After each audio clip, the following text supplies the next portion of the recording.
My name is Kamaljeet Singh, and I live in a small village of Bara in the Punjab state of India. Before I begin my story, let me tell you that we Sikhs normally don't believe in the paranormal. Ghosts and ghouls and stuff like that just aren't real. But what happened to me that day scared me so much that I stopped thinking that way and going out alone at night. Even though I have a degree in teaching, it was still hard to find a job, which is the reason why I was forced to work in a factory in the nearby town. In that factory, we were forced to work shift work. It had only been a few months since I was working in that factory, and I was already put on the night shift. My shift timing was 2 p.m. till 10 p.m. every night. Also, let me tell you that in order to get to the highway from my village, we had to travel along the canal. That dirt road stretched along the canal and was okay to travel during the day, but at night, you would avoid it. You wouldn't use that road because drunks or junkies would often prey on the innocent and would tend to rob people on that road. One night, I was coming back home with one of my friends after completing a shift at the factory. It was Saturday night, making it the last day of our shift for the week. While coming back home, we both decided to pause. We just stood in one place and talked, cracked jokes. We lost track of time.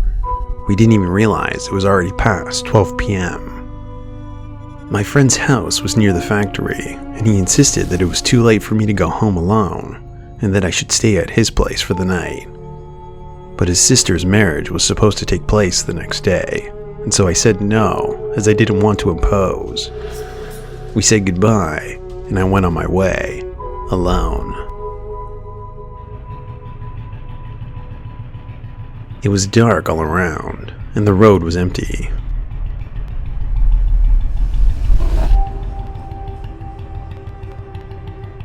On the highway, there were still a few cars around, but when I got to the canal dirt road, it was completely dark and deserted. It was the winter time, and I was on my bike. The weather forced me to take it a little slowly. I should also tell you that on that dirt road along the canal, there were small streams of water going across the road into the fields. It's because of that water that there were many shrubs around the road.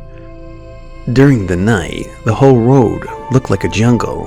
It was kind of freaky, but because of my father being a military man, he always taught me to be brave, and so I just kept on driving home.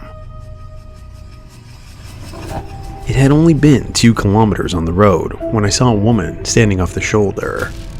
She put her hand out, asking me to stop the bike. Something wasn't right.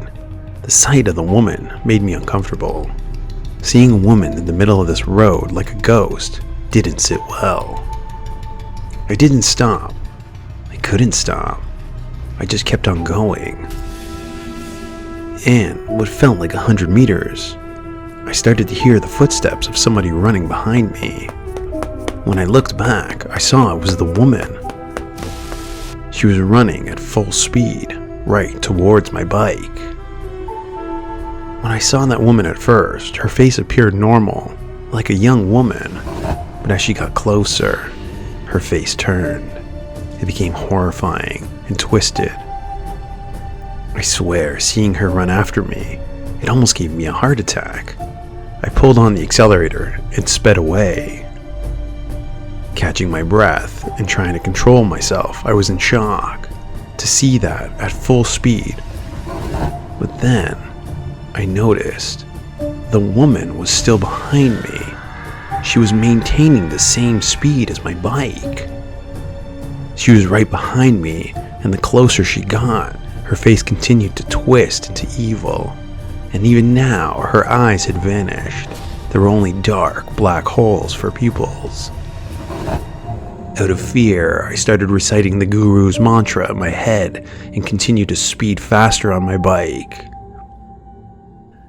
After crossing the dirt road, there was another village, and I decided to pull into that village, and when I reached the border, the woman stopped. There was a Gurudwara, a Sikh temple, right at the entrance of that village. I saw a few guards standing outside the Gurudwara. I guess it's important to know that before this incident, there had been another incident that involved the desecration of a Sikh holy symbol in one of the Gurudwaras, and since then, armed guards used to stand outside the whole night protecting the Gurudwara. I sighed in relief at the sight of those men. I went to them and told them everything. Although my village wasn't too far from there, at this point, I was now too scared to go alone. I told them about the woman and requested them to escort me home. They both agreed. The 2 guards accompanied me to my home and dropped me off safely. Upon reaching my home, I was exhausted. I went to my room and slept. The next morning, my fever was through the roof. I laid in bed, unable to move. It wasn't until the day after I told my parents about the whole incident. My father didn't believe me. He said, "Son, I've spent my whole life on deserted borders and jungles. I've never seen a ghost." My mother, on the other hand, she believed me. My mother told me, "Last night, I had a strange feeling. I was worried for you, my son, so I started praying all through the night. Perhaps because of my prayers, that evil entity was not able to inflict harm onto you. We need to give thanks to the Guru." Later that evening, my mother took me to the Gurudwara, and we thanked the Guru for their blessing. My mom placed an iron bracelet on my wrist, and from that day on, I never took it off. I stopped taking that dirt road, and as for ghosts, ghouls, and other strange things, I started believing.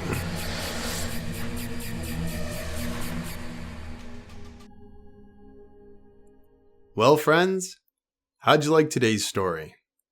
Don't forget to hit that subscribe button and turn on notifications for this channel to listen each and every weekday for more real horror stories.